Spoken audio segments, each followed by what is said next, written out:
कर्ण के साथ हमेशा अन्याय हुआ। क्या कर्ण महाभारत काल का एक महान योद्धा था? जब जब महाभारत काल में महान योद्धाओं की बात होगी, तब तब उस सूची में कर्ण का नाम जरूर शामिल होगा। कर्ण महाभारत के युद्ध में अन्याय और अधर्म का साथ दे रहे थे, किंतु वह दुर्योधन के प्रति अपनी मित्रता निष्ठापूर्वक निभा रहे थे। महाभारत में कर्ण को सूतपुत्र के नाम से जाना जाता है, लेकिन असल में वह कुंती और सूर्य के पुत्र थे। उनकी तपस्या से प्रसन्न होकर दुर्वासा आर्षि ने उन्हें वरदान दिया था कि वह किसी भी देवता से पुत्र की प्राप्ति कर सकती हैं। अविवाहित होने के समय दुर्वासा आर्षि का आजमाने के लिए सूर्य भगवान का आवाहन किया।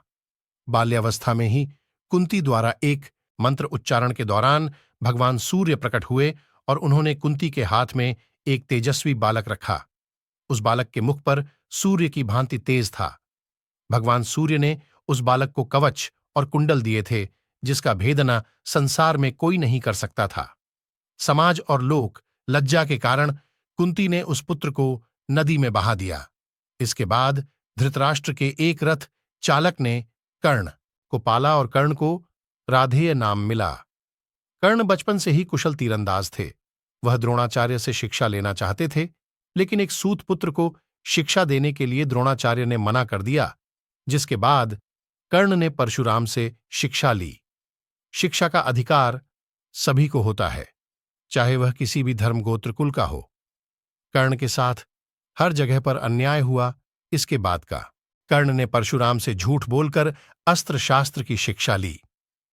जब परशुराम को यह पता चला कि वह एक सूत पुत्र है, तो परशुराम ने उसे श्राप दिया कि जब भी उसको युद्ध में सबसे ज्यादा शिक्षा की जरूरत होगी, तब वह अपनी जिंदगी का सबसे महत्वपूर्ण युद्ध कर रहा होगा, तो वह सब कुछ भूल जाएगा। महाभारत के युद्ध में अर्जुन द्वारा कर्ण कोहरा पाना संभव नहीं था। अगर कर्ण के साथ छल ना होता और वह अधर्म के साथ ना होता। भगवान इंद्र ने सुबह के समय कर्ण से कवच और कुंडल मांग लिया। कर्ण महान दानवीर था, तो उसने सब कुछ जानने के बाद भी वो इंद्र को दे दिए। वह केवल दुर्योधन के साथ अपनी मित्रता का पालन कर रहा था।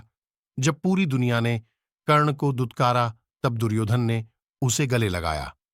सूर्यपुत्र होने के बावजूद, कुंती का ज्येष्ठ पुत्र होने के बावजूद उसे हर समय लोगों की बातें सुननी पड़ीं। जब महाभारत का युद्ध शुरू हुआ, तो पितामह भीष्म को सेनापति बनाया, तो उन्होंने कर्ण को युद्ध करने से मना कर दिया।